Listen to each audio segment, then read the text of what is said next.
సుమన్ టీవీలో మీ business promotions కోసం ఈ కింది నెంబర్ను సంప్రదించగలరు.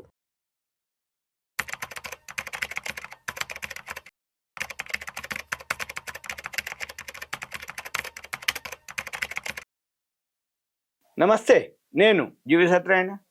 ఈ వీడియోలో ఎడ్యుకేషన్ లోన్లు ఇప్పుడు అమెరికాలో ఏదైతే ట్రంప్ తోటి నిర్ణయాలు అస్తవ్యస్తం అయిపోతున్నాయో, రోజొక అంటే డెసిషన్, ఒకరోజు పాజిటివ్ ఒకరోజు నెగిటివ్. అయితే ఇది మెయిన్గా ఎవరైతే ఎడ్యుకేషన్ కోసం అమెరికాలో వెళ్తారో ఆ రుణాలు ఏదైతే ఎడ్యుకేషన్ లోన్ తీసుకుంటారో వాటి మీద అనమాట. ఈ విద్యా రుణాలు అంటారు. అంటే విద్యార్థులు ఎవరైతే ఇక్కడ బీటెక్ కానీ ఏదైనా చేసి ఎంఏ చేద్దామని అక్కడ అమెరికాలో చదవటం కోసం, పై చదువులు చదువుదామని అమెరికా వెళ్దామని ఎవరైతే ఉన్నారో లోన్ కోసం ఏదైతే ఉన్నాయో, ఈ ఉన్నత విద్యాభ్యాసం కోసం వెళ్ళేటటువంటి వాళ్ళకి కొంచెం ఇది బ్యాడ్ న్యూస్ మాదిరే అనుకోవాలి. అయితే అదేంటిదో చూద్దాము, దాన్ని ఎలా చూడాలి అనేది ముందు చూద్దాము. ఎప్పుడైతే ఈ ట్రంప్ నిర్ణయాలు ఏవైతే కఠినతరం అయిందో, వాళ్ళు మన ఇండియన్ కానీ వరల్డ్ మొత్తం, మన ఒక్కళ్ళమే కాదు అన్ని దేశాలు ఉన్నత విద్యాభ్యాసం కోసం ఎవరైతే ఆ దేశానికి వెళ్ళి చదువుకుందాం అనుకుంటుర్రో, అయితే ఇప్పుడు అక్కడ ఉన్న వాళ్ళ పరిస్థితే బాగలేదు. అంటే చదువు అయిపోయినా ఉద్యోగాలు రాకపోవటం, అంటే సీనియర్లు అవుతారు కదా, అయితే వాళ్ళకి లేవు కాబట్టి ఇక్కడి నుంచి పోవాలన్నా వద్దా, పోతే ఏంటిది ఇంట్రెస్ట్ ఉంది పోవాలని, కానీ పోవటం వలన మరి ఎలా ఏంటిది అనేది దాని మీద ఇప్పుడు మనం అంటే ఏంది, పోయే వాళ్ళు విద్యార్థుల సంఖ్య ఉండటం. రెండోది, ఎవరైతే ఈ ఎడ్యుకేషన్ లోన్ ఇస్తాయో బ్యాంకులు ఉన్నాయి, ఎన్బిఎఫ్సిలు నాన్ బ్యాంకింగ్ ఫైనాన్స్ కంపెనీలు ఉన్నాయి, వాళ్ళందరూ కూడా ఈ లోన్లు ఎప్పుడైతే ఉండవో, అంటే పోయే వాళ్ళు లేకపోతే లోన్ ఇయ్యరు, లోన్ ఇవ్వకపోతే వడ్డీ రాదు. అందుకని ఏమవుతుంది, ఈ ఎక్కువ శాతం వీళ్ళ లోన్లన్నీ కూడా 50 నుంచి 75% అటువంటి లోన్లే ఉంటాయి. ఎందుకంటే ఒక అబ్బాయి బయటికి పోయిండు, అమ్మాయి బయటికి పోయింది, ఉన్నది అని అంటే సెక్యూరిటీలు అవన్నీ పెట్టుకొని 50 నుంచి 70 లక్షలు 80 లక్షలు వాళ్ళ చదువుని బట్టి 1 crore వరకు వాళ్ళు లోన్ తీసుకుంటారు. ఏది 2 years టైం పీరియడ్లో ఇన్స్టాల్మెంట్గా. అందుకని ఏమవుతుంది, ఆ లోన్ ఏదైతే అమౌంట్ ఉందో అదంతా వీళ్ళకి బెనిఫిట్ అనమాట. సేఫ్గా వీళ్ళకి పైసలు వచ్చేటటువంటి, వడ్డీ వచ్చేటటువంటి బిజినెస్ అది. అయితే దీంతో ఏమవుతుంది, కొంచెం ఎప్పుడైతే పిల్లలు బయటికి పోరో ఆటోమేటిక్గా లోన్లు ఉండవు. అది కొంచెం అంటే ఇచ్చే వాళ్ళకి అనమాట బిజినెస్ తగ్గిపోతుంది అనేది ఒకటి.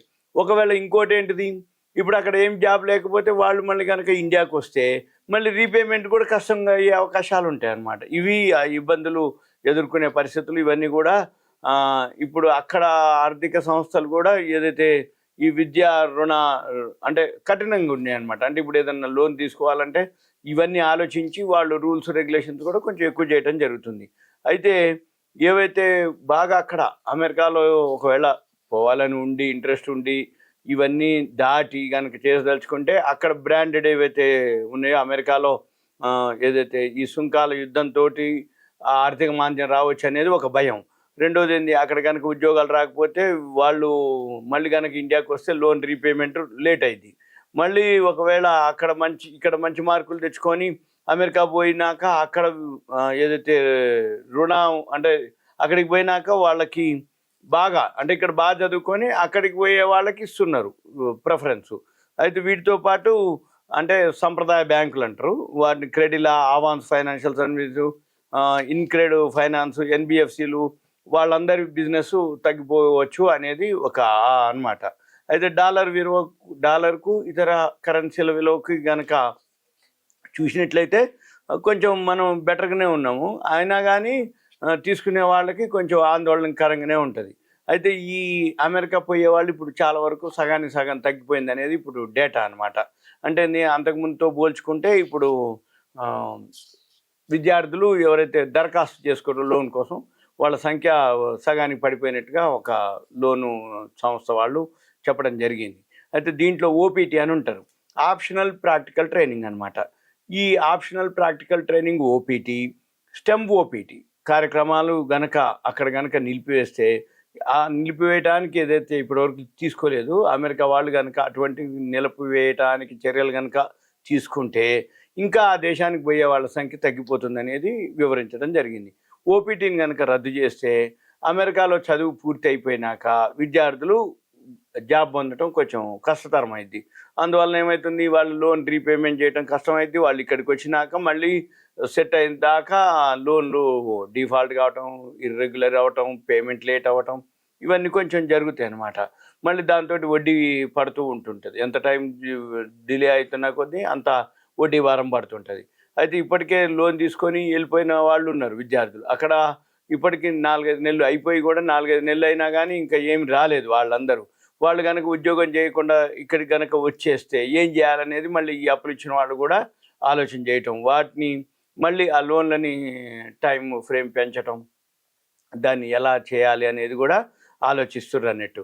అయితే దీంట్లో ఏం జరుగుద్ది అంటే బ్యాంకులు ఏవైతే 1-2% బ్యాంకుల వరకు, లేకపోతే ఫైనాన్స్ ఏవైతే ఇన్స్టిట్యూట్లు ఉన్నాయో అవన్నీ కూడా కొంచెం ఉన్నాయి, అవన్నీ ఆలోచన. అయితే వీటన్నిటితో పాటు ఏంటిది, మళ్ళీ ఇంకా ఈ చాలామందికి అమెరికా వెళ్ళాలనే ఆసక్తి ఉంటుంది. కానీ విద్యార్థులు ఎవరైతే ఉన్నారో, తల్లిదండ్రులు ఎవరైతే ఉన్నారో ఆచితూచి అడుగు వేస్తున్నారు అనేది ఇప్పుడు బ్యాంకింగ్ వర్గాలు చెప్పడం జరుగుతుంది. ఎందుకోసం అంటే మరి ఒకవేళ అక్కడికి పోతే రిస్క్ తీసుకుంటే ఎంతవరకు రిస్క్ తీసుకోవచ్చు, ఫైనాన్షియల్గా ఏంది, ఒకవేళ జాబ్ రాకపోతే ఎన్నాళ్ళ వరకు మనం సర్వైవ్ అవుతాము, అక్కడ అకామిడేషన్ అనుకోండి, ఫుడ్ అనుకోండి, బ్యాంకింగ్ లోన్ తీసుకున్నా కూడా ఎడ్యుకేషన్ అనుకోండి.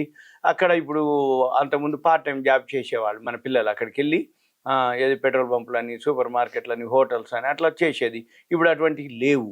మరి అటువంటివి లేకపోతే ఎంతవరకు వీళ్ళు సర్వైవ్ కావగలుగుతారు, ఎంతవరకు చేస్తారు, కాలేజ్ వరకే పోయి వచ్చి మరి ఎంత ఖర్చు వస్తుంది, ఇవన్నీ కూడా జాగ్రత్తగా అబ్జర్వ్ చేయడం జరుగుతుంది. ఇవన్నీ కూడా వాళ్ళు ఆల్రెడీ ఇప్పటికే ఏదైతే లోన్లు ఉన్నాయో, ఏదైతే లోన్లు ఏదైతే అక్కడ కాలేజీలు ఉంటాయి, అక్కడైతే యూనివర్సిటీలు ఉన్నాయో అక్కడికి ట్రాన్స్ఫర్ కనుక పెట్టాలన్నా లేదా పెడితే ఎట్లా అనేది కూడా ఆలోచన, దాని మీద సంప్రదించే వాళ్ళు ఎక్కువ శాతం పెరుగుతుంది అనమాట. అయితే వీటితో పాటు మళ్ళీ ఏంటిది, అసోసియేటివ్ ప్రెస్ ప్రకారం వాళ్ళు ఏంది, అమెరికాలో 160 కళాశాలలు ఉన్నాయి. దాంట్లో 1024 మంది అంతర్జాతీయ విద్యార్థులు, ఏదైతే అమెరికాలో 160 కళాశాలలో 1124 మంది విద్యార్థుల యొక్క అంతర్జాతీయ వీసాలు కూడా ఆల్రెడీ రద్దవడం జరిగింది. అంటే ఇది మన విద్యార్థులపై తీవ్ర ప్రతికూల వాతావరణం అన్నమాట, ప్రభావం చూపిస్తుంది అనేది అర్థమైంది. ఎందుకంటే అందరూ ఏదో ఒకటి అక్కడికి పోయి చేసుకుందామని అనుకుంటారు. అక్కడ ఏమవుతుంది, అటువంటిప్పుడు అంతర్జాతీయ వీసా కనుక రద్దయిపోతే ఆటోమేటిక్గా లోను రీపే చేయాలి, ఇక్కడికి వచ్చేయాలి, జాబ్ ఉండదు. మళ్ళీ ఇక్కడికి వచ్చినాక ఒక బ్యాడ్ రిమార్కు, ఒక విధమైన సెంటిమెంట్ అనమాట, నెగిటివ్ సెంటిమెంట్కే. అందుకని 2024-25లో మొన్న మార్చి వరకు చూస్తే అమెరికాలో అంతర్జాతీయ మన విద్యార్థులు ఏదైతే ఉందో 11% ఉన్నారు. అక్కడ భారతీయ విద్యార్థులు అంటే ఓవరాల్గా అంతర్జాతీయ విద్యార్థులు 11% ఉంటే మన ఇండియా వాళ్ళే 28% తగ్గినట్లుగా ఈ ICEF వాళ్ళు డేటా చెప్పడం జరిగింది. అమెరికాపై ఆకర్షణ తగ్గి ఇప్పుడు UK, ఆస్ట్రేలియా, కెనడా వంటి ప్రత్యామ్నాయం అంటే వేరే దేశానికి వెళ్దాం అనేది మన ఇండియన్ పీపుల్ ఎక్కడికి వెళ్ళాలి, మన కంట్రీ కాకపోయినా UKకో, ఆస్ట్రేలియాకో, కెనడాకో వెళ్ళేసి అక్కడికి వెళ్ళాలనే ప్లాన్తో ఉన్నారు అనేది ఉంది. అయితే అక్కడ విద్యా రుణాలకి గిరాకీ ఉంది. ఏది ఇప్పుడు మనం అనుకుంటున్నట్టు UK, ఆస్ట్రేలియా, కెనడా వాటికి వెళ్ళే వాళ్ళకి అక్కడ రుణాలకి గిరాకీ ఉంది. అయితే అక్కడ ఆదాయం మళ్ళీ ఆలోచన అనమాట, అంటే అక్కడ ఆదాయ పరిమితి ఎంత, ఆదాయం సంపాదన ఎంత, దాన్ని బట్టి ఆ నిబంధనలు ఎలా ఉంటాయి, ఇవన్నీ కూడా కొంచెం ఆలోచించుకొని చేస్తారు. అయితే ఇప్పుడు అమెరికా వాళ్ళకి పోవటానికి మాత్రం కొంచెం ఎడ్యుకేషన్ లోన్కి భయంగానే ఉంది. ఇదంతా ఎప్పటి వరకు అంటే ఎప్పుడైతే ఈ ట్రంప్ డెసిషన్ కానీ, ట్రంప్ నిర్ణయాలు కానీ, ట్రంప్ యొక్క మనకి ఈ టారిఫ్లు, సుంకాలు 90 రోజులు పొడిగించడం జరిగింది. 90 రోజులు ఉంది అంటే ఇప్పుడు మే, జూన్, జూలై ఇప్పుడు వస్తుంది. ఆల్రెడీ స్టార్ట్ అయినాం, ఏప్రిల్, మే, జూన్ ఎండింగ్, జూలైలో ఎప్పుడో మళ్ళీ టారిఫ్ల మీద వస్తుంది. దాన్ని బట్టి అయితే మళ్ళీ ఎడ్యుకేషన్ ఇయర్ ఉంటుంది, ఎకనామిక్ ఇయర్. మరి అవన్నీ ఎప్పుడు స్టార్ట్ అవుతాయి, ఎక్కడ క్లోజ్ అవుతాయి, ఇవన్నీ కూడా కొంచెం భయంగానే ఉంది. ఎడ్యుకేషన్ లోన్ ఇచ్చేవాళ్ళు, తీసుకునేవాళ్ళు, వెళ్ళే వాళ్ళకి ఇదంతా మీకు awareness, education, information, knowledge purpose మాత్రమే. ఇంకా మీకు ఏదైనా డౌట్ ఉందంటే మీరు నాకు దయచేసి కాల్ చేయొద్దు. సింపుల్గా ఏదైనా ఉంది అంటే దీని మీద మనం డిస్కస్ చేయాలంటే ఒక మెసేజ్ పెట్టి మీ పేరు, ఏరియా పెడితే దాన్ని బట్టి ఏమైనా ఉంటే మనం డిస్కస్ చేయొచ్చు. Okay, thank you.